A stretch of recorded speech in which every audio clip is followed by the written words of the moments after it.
Engine लगाया जाता है क्रायोनिक, जो इंजन इतना स्पीड दे सके, लेकिन इंजन के बाद भी उस ससुरा का टेम्परेचर हो जाता है रगड़ के कारण 3000 डिग्री सेल्सियस। कल्पना चावला के साथ मामला हो गया गड़बड़।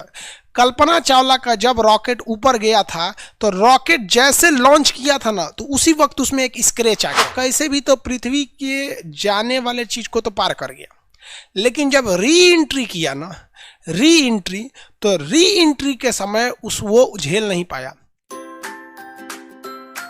अगर आपको पृथ्वी को छोड़कर जाना है, आप चाहते हैं कि पृथ्वी को छोड़कर चले जाए, तो पृथ्वी कहती है कि बेशक आप हमें छोड़कर चले जाइए, लेकिन याद रखिएगा कि आपका स्पीड 1 सेकंड में 11.5 किलोमीटर। आप चलिए, हम आप पे मेहरबानी कर देते 11 लिखते हैं, यानी आपकी स्पीड कितनी होनी चाहिए? 1 सेकंड में 11 किलोमीटर। यानी ऐसे फेंक रहे हैं ना, 1 सेकंड में कितना चला जाना चाहिए? 11 किलोमीटर। तभी आप जा सकते हैं इसको छोड़ के, अदरवाइज में आप नहीं जा सकते। समझ में आ रहा है कि नहीं आ रहा है? सोचिए कितना खतरनाक है पृथ्वी को छोड़कर जाना। इसीलिए हवाएं, आंधी, तूफान, ये बादल जो हमारे पे वर्षा कराते हैं, ये हमारे वफादार नहीं है, ये कब का हमें दगा देकर चले जाते हैं। ये पृथ्वी का गुरुत्वाकर्षण है जो मजबूर करके रखा है इन हवाओं को, इन आंधियों को, इन बरसात, ये बादल, ये आसमान, सबको, कि तुम्हें मजबूरी में हमारा साथ देना है। इसलिए याद रखिएगा कि दुनिया में अगर डर खत्म तो रिश्ता खत्म, भय बिना प्रीत कहाँ। और मिजाज में कुछ सख्ती भी जरूरी है, वरना लोग पी जाते हैं अगर समंदर खारा न होता।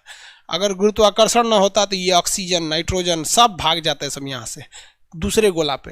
ये खींच के रखा है हमारे लिए। और ऐसा नहीं है कि अगर आप दूसरे ग्रह पे ईंटा चलाइएगा तो पृथ्वी पे घुस जाएगा। ईंटा के लिए भी यही नियम है कि हमें छोड़कर जाने वाले भी 1 सेकंड में 11 किलोमीटर की स्पीड प्राप्त करके दिखाएं, और हमारे अंदर आने वाले भी इतने ही स्पीड को दिखाएं, वरना बर्बाद हो जाओगे, नहीं आने देंगे। अगर मान लीजिए जाने के लिए चल गए और उधर से कहेंगे दूर तरीका ढलान पे से, कैसे पहाड़ पे से आदमी उतरता है ढलान पे से, तो कहता है इंजन बंद कर दो ना, आराम से चलते हैं, डगरना ही ना है, डगरना है। तो ना डगरौना नियम काम नहीं करेगा, आते वक्त में भी इतना ही स्पीड होनी चाहिए। तो ये स्पीड को देने के लिए 2 चीजें आती हैं। पलायन वेग को देने के लिए इंजन में आता है, एक आता है जिसे कहते हैं क्रायोनिक इंजन। ये क्रायोनिक इंजन जो होता है ये बहुत ही माइनस टेम्परेचर पे, -200 डिग्री सेल्सियस पर काम करता है क्रायोनिक इंजन। ये क्रायोनिक इंजन कहाँ लगाए जाते हैं? तो रॉकेट्स में लगाए जाते हैं। रॉकेट उसे कहते हैं जो वो वापस लौट कर नहीं आता है, सैटेलाइट को छोड़ देता है। और एक होता है शटल। शटल जो होता है स्पेस शटल, ये लौट कर आता है। लेकिन लौट कर आने के लिए इन दोनों में कौन से इंजन लगाए जाते हैं? Cryonic engine. Cryonic engine -250 degree Celsius पर काम करता है, इतना तगड़ा होता है क्रायोनिक इंजन। ससुरा कल्पना कीजिए कि आपके गांव से कोई दूसरा शहर है 11 किलोमीटर। ऑनलाइन वालों को तो पता नहीं चलता रहता कहाँ कहाँ है। बात समझिए, आप सोच सकते हैं कि आपसे 11 किलोमीटर दूरी पर कौन सा शहर है, और सोचिए आपकी गाड़ी की स्पीड इतनी होनी चाहिए कि 1 सेकंड में वहां पहुंच जाए। कितनी भयानक स्पीड होनी चाहिए पृथ्वी को छोड़ने के लिए पलायन वेग समझ में आ रहा है कि नहीं आ रहा है? 11.2 किलोमीटर प्रति सेकंड रहना चाहिए, और आने के लिए भी इतना। इसमें सबसे बड़ी बाधा क्या आती है पता है आपको? सबसे बड़ी बाधा आती है हवाओं का घर्षण। आप ट्रेन में या मोटरसाइकिल में या बहुत तेज गति से चलने वाली वाहन में आप केवल अपना मुंडिया बाहर निकालिएगा, इतना तेज हवाओं का रगड़ आएगा, इतना तेज आएगा कि आपका मुड़िया ससुरा लगेगा, उधिया जाएगा।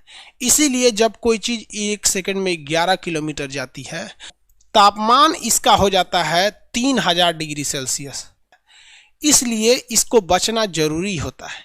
इसके लिए इसके बाहर एक लेप लगाई जाती है जिसका नाम होता है कार्बन फाइबर, और होता है टाइटेनियम। कार्बन फाइबर या टाइटेनियम की एक परत चढ़ा दी जाती है।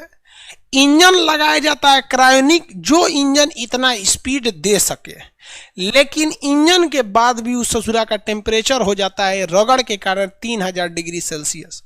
इसको रोकने के लिए उसके बाहर कार्बन फाइबर और टाइटेनियम की एक परत लगा दी जाती है। ये परत उस घर्षण से उत्पन्न होने वाले टेम्परेचर को अंदर आने नहीं देता है।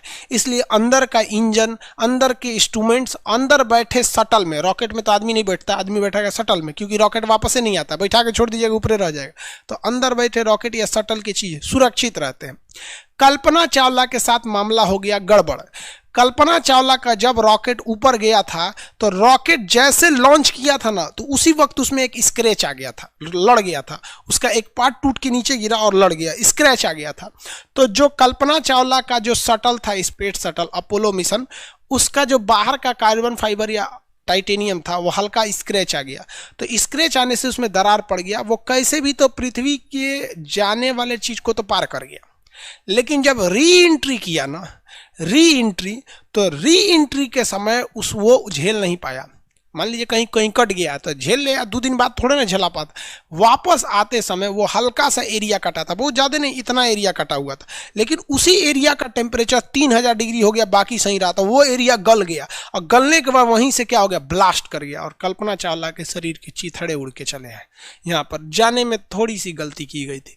1.5 महीना लगा था इसकी जाँच करने के लिए। बाद में जब वीडियो रिकॉर्डिंग आया तब सामने आया था कि जैसे जा रहा था तो इसका एक पार्ट नीचे, मतलब होता है ना वहाँ पे स्क्रैच आते हैं। ये हो गया आपका पलायन वेग।